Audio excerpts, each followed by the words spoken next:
was on the outdoor track behind the Cedar Ridge Performance Center, sweat stinging my eyes, when I spotted Owen lumbering toward the pull-up bars. His t-shirt clung to the new weight that had settled around his middle like a life preserver he never asked for. I laughed before I could stop myself. "Hey trainer Lexi," I called out, loud enough for the half-dozen other clients to hear. "Looks like my husband is bulking for the wrong sport." Lexi winced. Owen froze mid-reach for the bar. The metallic clank of someone dropping a kettlebell echoed across the red rubber track. I kept jogging in place, waiting for Owen to laugh along like he always did. He did not laugh. Instead, he lowered himself from the bar without completing a single rep. His face flushed a deep crimson that spread down his neck. For a moment, he just stared at me, mouth slightly open, as if I had spoken in a language he no longer understood. "Did you really just say that?" His voice cracked on the last word. I rolled my eyes. "Come on, it is a joke. You have been skipping evening runs to binge those streaming shows. I am allowed to notice." The other clients shifted uncomfortably. Lexi stepped between us, palms raised. "Let us cool off," and Owen cut her off. "No, I am done cooling off." He looked at me, not Lexi. "I am done being the patient punchline." He walked off the track, past the bleachers, past the parking lot, until he disappeared around the corner of the building. I watched the space where he had been, waiting for him to circle back with his sheepish grin. He did not circle back. I finished my cool-down stretches alone, telling myself he was being dramatic. By the time I reached the locker room, I had already rehearsed the speech I would give him about how hypersensitive he had become lately. But when I got home to the loft above the old print shop, his duffel bag was gone. So were the hiking boots I had given him last Christmas. The framed photo of us at Glacier Ridge was missing from the entryway shelf. I stood in the middle of the hardwood floor, keys still in my hand, and felt the first real flicker of panic. I called his cell, straight to voicemail. I texted, "Where are you?" "This is childish." No response. For 3 days I convinced myself he was staying with his brother, blowing off steam. I went to the gym alone, telling Lexi that Owen would be back once he stopped sulking. She gave me a look that made my stomach twist. On the 4th day, I drove to the riverfront trail where Owen used to jog every sunrise. I found him there, moving at a steady clip, earbuds in, sweat darkening the back of a new gray shirt that actually fit. I had to jog to catch up.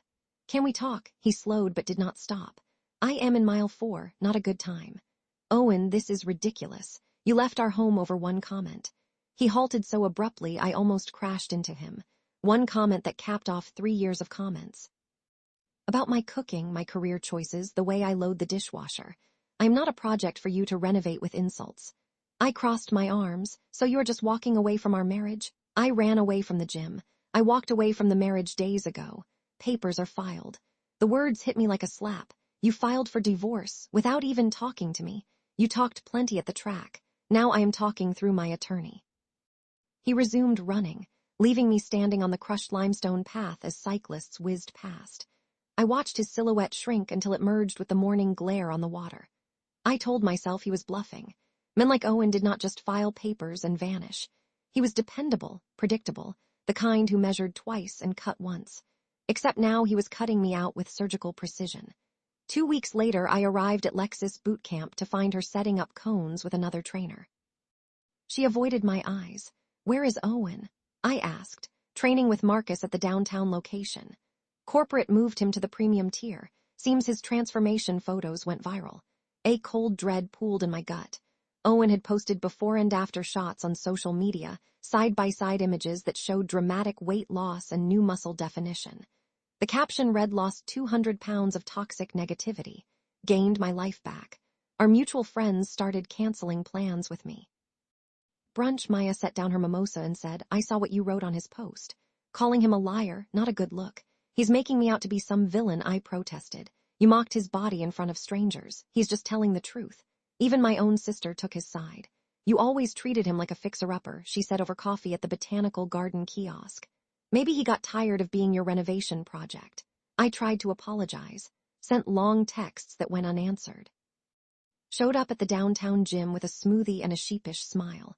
Marcus blocked me at the door. "Owen does not want contact outside of legal channels," Marcus said. "Respect that." The final blow came when I saw Owen at the outdoor farmer market, hand in hand with a woman who looked at him like he invented sunlight. She was laughing at something he said, head tilted back, utterly charmed. He looked relaxed in a way I had not seen in years. I started toward them, words of apology already forming. Owen saw me first. His face went carefully blank.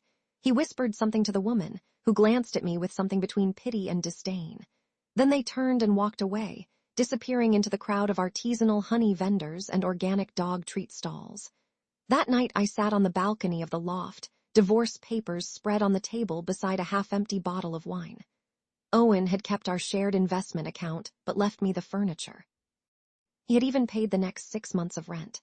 The gesture felt like a severance package from a job I had not realized I was losing.